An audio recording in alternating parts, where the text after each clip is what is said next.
ॐ तव कथामृतं तप्तजीवनं कविभिरीडितं कल्मषापहं श्रवणमङ्गलं श्रीमदाततं भुवि गृह्णन्ति ये भूरिदा जनाः। শ্রীরামকৃষ্ণ। লোকশিক্ষা দেওয়া বড় কঠিন। যদি তিনি সাক্ষাৎকার হন আর আদেশ দেন তাহলে হতে পারে।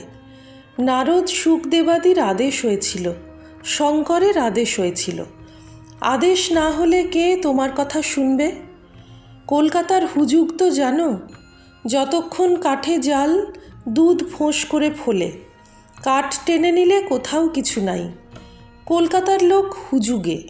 এই এখানটায় কুয়া খুঁড়ছে, বলে জল চাই, সেখানে পাথর হলো তো ছেড়ে দিলে। আবার এক জায়গায় খুঁড়তে আরম্ভ করলে, সেখানে বালি মিলে গেল, ছেড়ে দিলে। আর এক জায়গায় খুঁড়তে আরম্ভ হলো, এই রকম। আবার মনে মনে আদেশ হলে হয় না। তিনি সত্য সত্যই সাক্ষাৎকার হন আর কথা কন, তখন আদেশ হতে পারে। সে কথার জোর কত, পর্বত টলে যায়।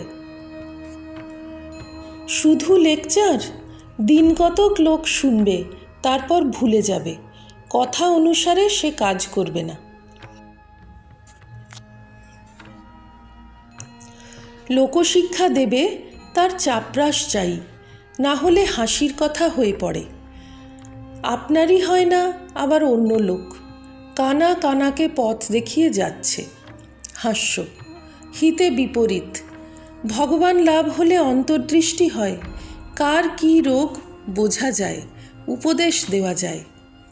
আদেশ না থাকলে আমি লোকশিক্ষা দিচ্ছি, এই অহংকার হয়। অহংকার হয় অজ্ঞানে। অজ্ঞানে বোধ হয় আমি কর্তা, ঈশ্বর কর্তা, ঈশ্বরই সব করছেন, আমি কিছু করছি না। এই বোধ হলে তো সে জীবনমুক্ত। আমি কর্তা, এই বোধ থেকেই যত দুঃখ, অশান্তি। নবম পরিচ্ছেদ। তস্মাদসক্তঃ সততম কার্যং কর্ম সমাচর, আসক্তো হ্যাচরণ কর্ম পরমাপ্নোতি পুরুষঃ। শ্রীরামকৃষ্ণ কেশবাদী ভক্তের প্রতি। তোমরা বলো জগতের উপকার করা। জগৎ কি এতটুকু গা? আর তুমি কে যে জগতের উপকার করবে? তাঁকে সাধনের দ্বারা সাক্ষাৎকার করো, তাঁকে লাভ করো। তিনি শক্তি দিলে তবে সকলের হিত করতে পারো, নচেত নয়। একজন ভক্ত। যতদিন না লাভ হয় ততদিন সব কর্ম ত্যাগ করব? শ্রীরামকৃষ্ণ। না, কর্মত্যাগ করবে কেন? ঈশ্বরের চিন্তা, তাঁর নাম গুণগান, নিত্যকর্ম এসব করতে হবে। ব্রাহ্মভক্ত। সংসারের কর্ম, বিষয়কর্ম? শ্রীরামকৃষ্ণ। হ্যাঁ, তাও করবে, সংসার যাত্রার জন্য যেটুকু দরকার। কিন্তু কেঁদে নির্জনে তাঁর কাছে প্রার্থনা করতে হবে, যাতে ওই কর্মগুলি নিষ্কামভাবে করা যায়। আর বলবে, হে ঈশ্বর, আমার বিষয়কর্ম কমিয়ে দাও, কেননা ঠাকুর দেখছি যে বেশি কর্ম জুটলে তোমায় ভুলে যাই। মনে করছি নিষ্কাম কর্ম করছি, কিন্তু সকাম হয়ে পড়ে। হয়তো দান সদাব্রত বেশি করতে গিয়ে লোকমান্য হতে ইচ্ছা হয়ে পড়ে। শম্ভু মল্লিক হাসপাতাল, ডাক্তারখানা, স্কুল, রাস্তা, পুষ্করিণীর কথা বলেছিল। আমি বললাম, সম্মুখে যেটা পড়ল না করলে নয়, সেটাই নিষ্কাম হয়ে করতে হয়। ইচ্ছা করে বেশি কাজ জড়ানো ভালো নয়, ঈশ্বরকে ভুলে যেতে হয়। কালীঘাটে দানই করতে লাগলো, কালী দর্শন আর হলো না। হাস্য। আগে জোশও করে ধাক্কাধুক্কি খেয়েও কালী দর্শন করতে হয়, তারপর দান যত করো আর না করো। ইচ্ছা হয় খুব করো, ঈশ্বর লাভের জন্যই কর্ম। শম্ভুকে তাই বললুম, যদি ঈশ্বর সাক্ষাৎকার হন, তাকে কি বলবে কতকগুলো হাসপাতাল, ডিসপেন্সারি করে দাও? ভক্ত কখনো তা বলে না, বরং বলবে, ঠাকুর আমায় পাদপদ্মে স্থান দাও, নিজের সঙ্গে সর্বদা রাখো, পাদপদ্মে শুদ্ধা ভক্তি দাও। কর্মযোগ বড় কঠিন। শাস্ত্রে যে কর্ম করতে বলেছে কলিকালে করা বড় কঠিন। অন্নগত প্রাণ, বেশি কর্ম চলে না। জ্বর হলে কবিরাজি চিকিৎসা করাতে গেলে এদিকে রোগীর হয়ে যায়, বেশি দেরি সয় না। এখন ডি গুপ্ত। কলিযুগে ভক্তিযোগ, ভগবানের নাম গুণগান আর প্রার্থনা।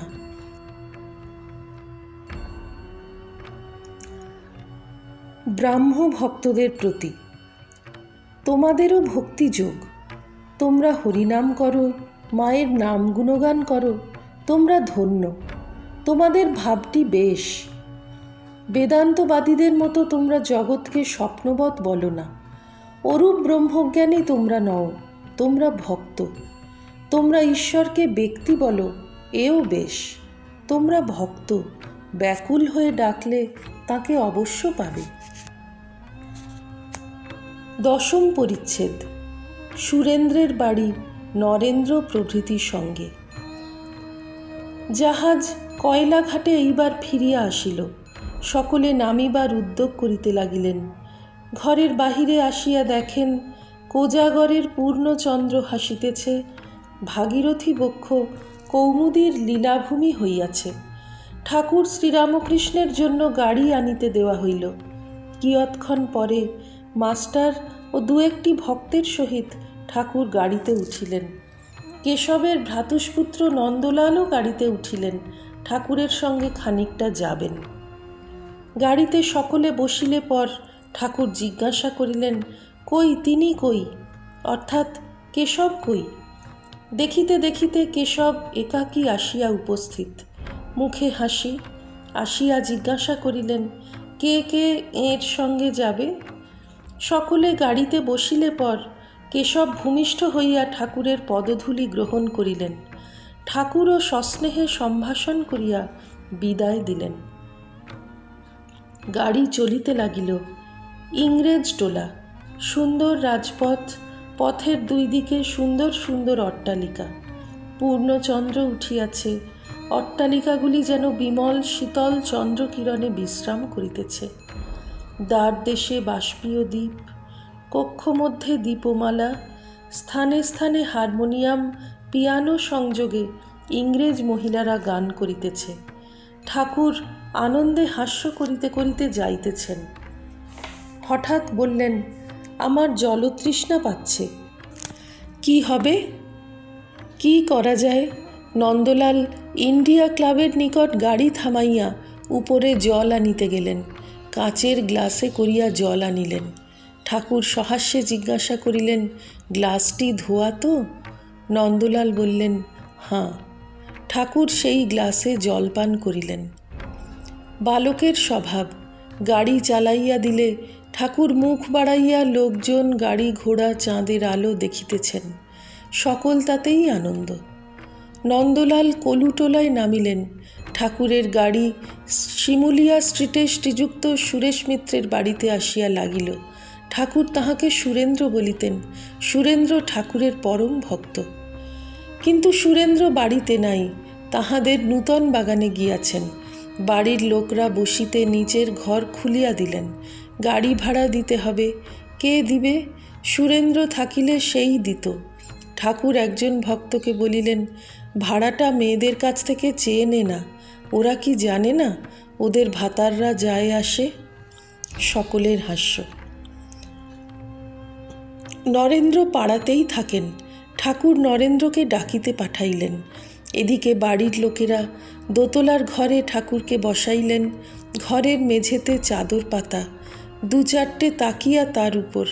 কক্ষ প্রাচীরে সুরেন্দ্রের বিশেষ যত্নে প্রস্তুত ছবি, যাহাতে কেশবকে ঠাকুর দেখাইতেছেন হিন্দু, মুসলমান, খ্রিস্টান, বৌদ্ধ সকল ধর্মের সমন্বয়, আর বৈষ্ণব, শাক্ত, শৈব ইত্যাদি সকল সম্প্রদায়ের সমন্বয়। ঠাকুর বসিয়া সহাস্যে গল্প করিতেছেন। এমন সময় নরেন্দ্র আসিয়া পৌঁছিলেন। তখন ঠাকুরের আনন্দ যেন দ্বিগুণ হইল। তিনি বলিলেন, আজ কেশব সেনের সঙ্গে কেমন জাহাজে করে বেড়াতে গেছিলাম। বিজয় ছিল, এরা সব ছিল। মাস্টারকে নির্দেশ করিয়া বলিলেন, একে জিজ্ঞাসা কর কেমন বিজয় আর কেশবকে বললুম মায়ে ঝিয়ে মঙ্গলবার, আর জটিলে কুটিলে না থাকলে লীলা পোষটাই হয় না। এই সব কথা মাস্টারের প্রতি কেমন গা? মাস্টার, আজ্ঞা হাঁ। রাত্রি হইল, তবু সুরেন্দ্র ফিরিলেন না।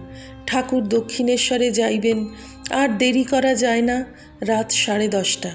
রাস্তায় চাঁদের আলো। গাড়ি আসিল, ঠাকুর উঠিলেন। নরেন্দ্র ও মাস্টার প্রণাম করিয়া কলিকাতাস্থিত স্ব বাটিতে প্রত্যাগমন করিলেন। ওম নিরঞ্জনম নিত্যমনন্তরূপং ভক্তানুকম্পাধৃতবিগ্রহং বৈ ঈশাবতারং পরমেশমিঢ্যং তং রামকৃষ্ণং শিরসা নমামঃ। শ্রীরামকৃষ্ণার্পণমস্তু।